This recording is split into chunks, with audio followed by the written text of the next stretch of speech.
Hey everyone, I'm Danny and welcome to Wizardry Workshop.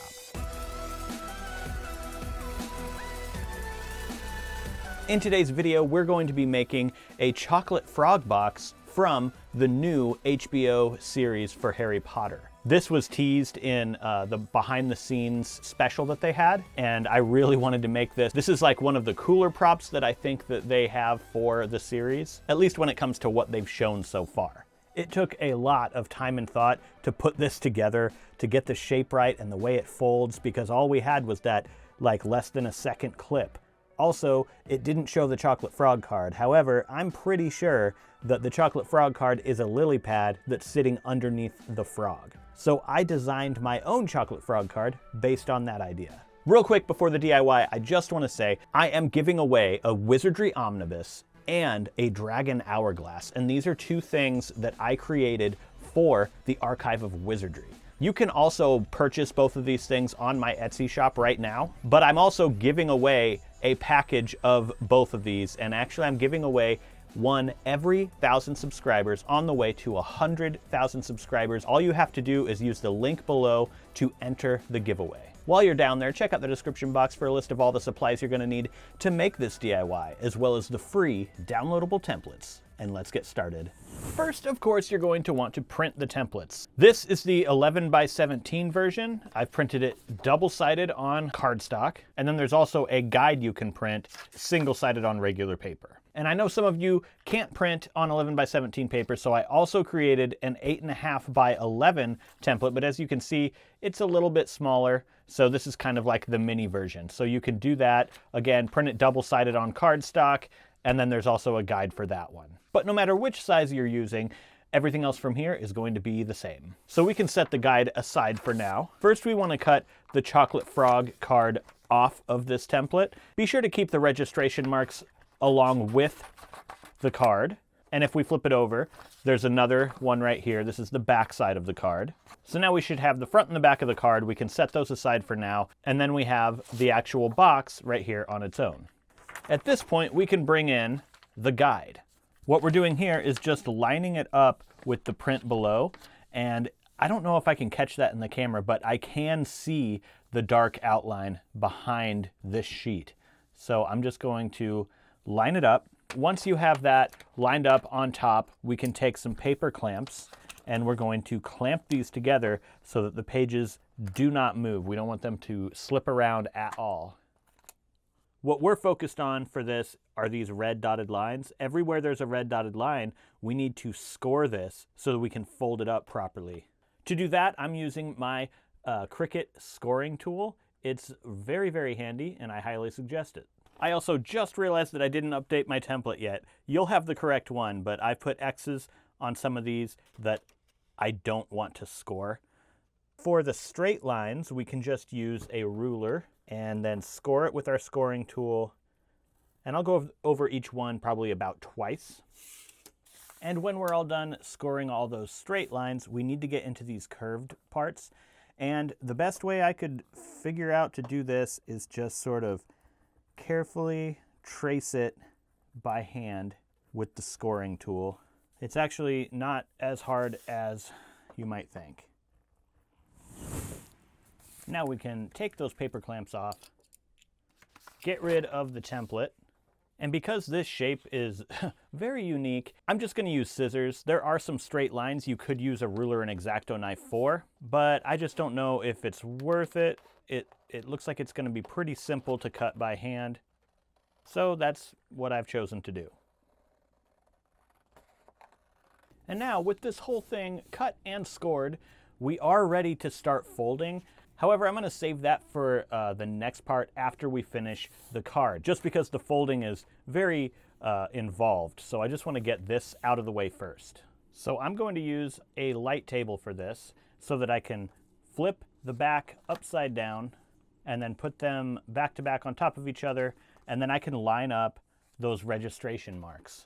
This way I know that it is perfectly lined up. I am again going to take a paper clamp and clamp those together so that they don't move. And then I'm just going to use a glue stick to put glue in between the prints and just glue them together back to back. The reason I'm doing it this way instead of printing it, the cardstock is just too thin for the actual card. It needs to have a little more thickness to it. You know, I could have even put something in between, glued that together, and then cut them out if I wanted it to be thicker, which you could do. I'm just going to take that print and put it underneath my cutting mat right here, just to keep it flat while it dries. You could even take a paperweight and put it right there on top of that spot, just to, you know, weigh it down and keep it flat as it dries. I don't want it to be like curved or bent. Let's just leave that there for about 10 minutes. Okay, well, it's been a little less than 10 minutes, but I'm impatient, so we're gonna go ahead and take this out from under there. And then the side that is smaller, see, this one has all that extra gold around the outside. We're going to cut it out here. I'm doing this by hand with scissors and making the most perfect circle I possibly can. The reason I'm not using a Cricut is because this has to be like so precise. A Cricut would be cutting it 1/4 of an inch off to the side, or like 1/8 of an inch off or something. So rather than have a very annoying time trying to get this to line up on a Cricut, I just decided to do it by hand. And there is the card after cut out. You can't really tell I did it by hand. I think I did a pretty good circle. And there's the back of the card right there. I also did create another card, and I glued it to a thicker cardstock, like both sides to a thicker cardstock. And I recommend doing this because that's a really thick card. This one is thick, but it's still kind of flimsy. So if you have the patience, do it this way. If not, do it this way. And now we can fold the chocolate frog box. Before we start folding this box, I'm going to put on some gloves, because I have noticed that when I handle prints quite a bit with my hands, especially when there's a lot of detailed folding and stuff, the toner, or if you're using an inkjet printer, it's going to be even worse. The ink or toner will come off on your thumbs and your print will not be as perfect. You'll have like lighter areas and it just doesn't look as good. So wear gloves. Now to fold this up, everywhere where we have these little triangles and we've got that score line that goes right down the middle, we're just going to start folding those in a little bit like this. Just go around and sort of like push on those little score marks. And then we have these that go in this like hexagon around here. So we're just going to do the same thing, just very gently let those score marks become creases. And now remember, there were certain ones that we didn't score. I marked them off. You won't have to worry about that. What you're going to do is look for the ones that you did score and fold those in now. And then as you can see, it sort of like folds in like this and over. So it tucks over like that. And you can see on this side, it starts to take the shape of like the edge of a box there. So just do that all the way around everywhere that we scored. At this point, we are here. So we have all those center folds done and these folds around the middle done too. And then if you just sort of like push these edges in toward each other, you can see it taking that box-like shape right here. Now let's move on to these curved parts. What I do is I'll just like kind of go up to the top where this tip is here and sort of push them together.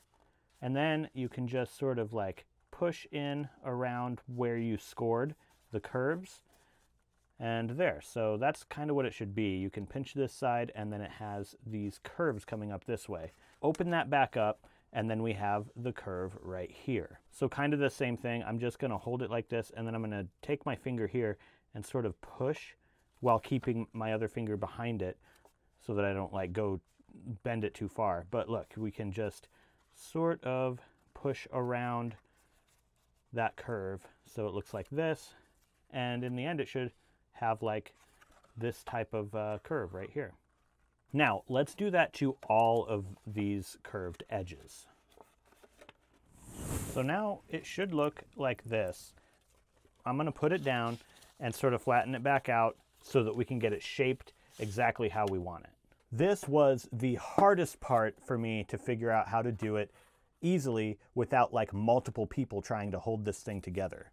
So I'm going to use some string, and then I'm going to make like one of those knots that you can move around on the string, and it makes like the loop larger or smaller. I don't know exactly what that's called, but it's pretty easy to make. We'll start a loop knot. So we're just gonna make a loop like this, and then put this end up through the loop, and so you're ready to make a knot right there.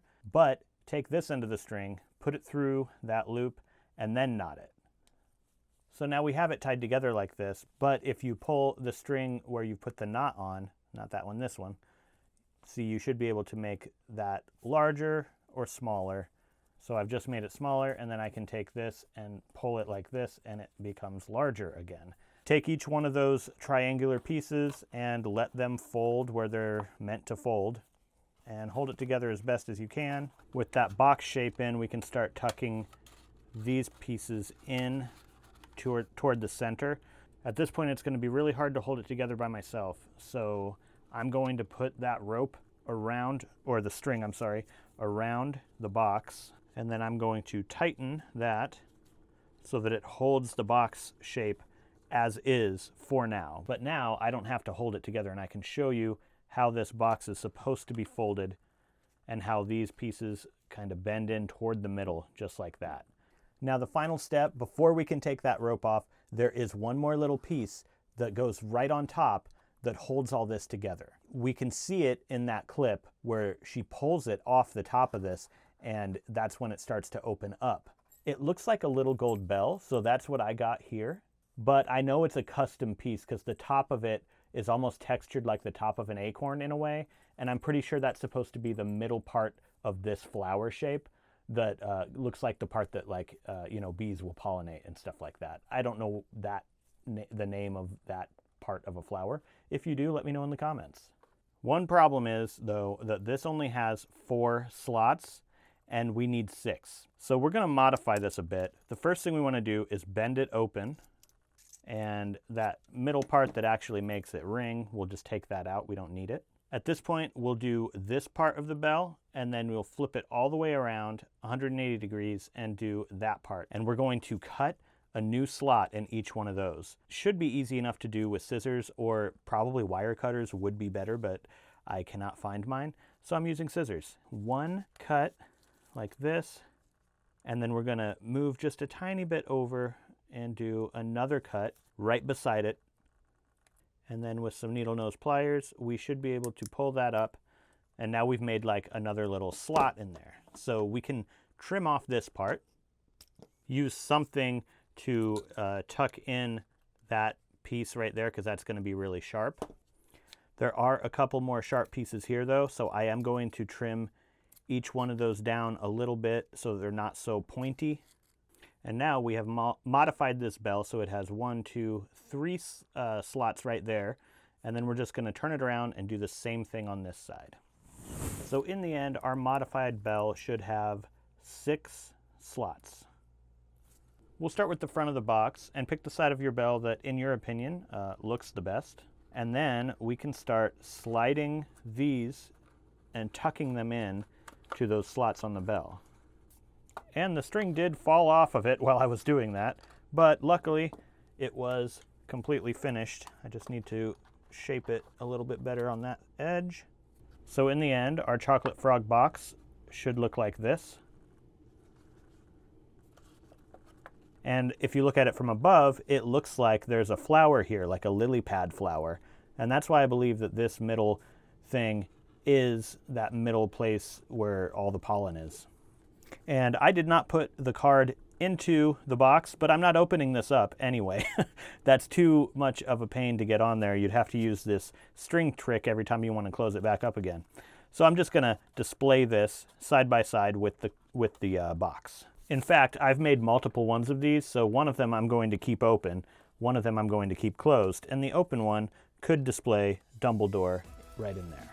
And in the end, we have our brand new Harry Potter HBO series chocolate frog box and chocolate frog card to go along with it.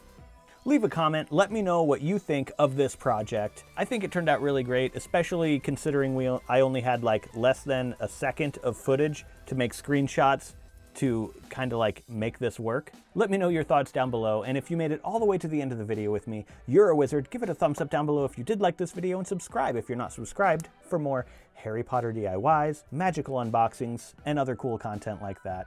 And that's it for today. Thank you so much for watching. I'll see you in the next video.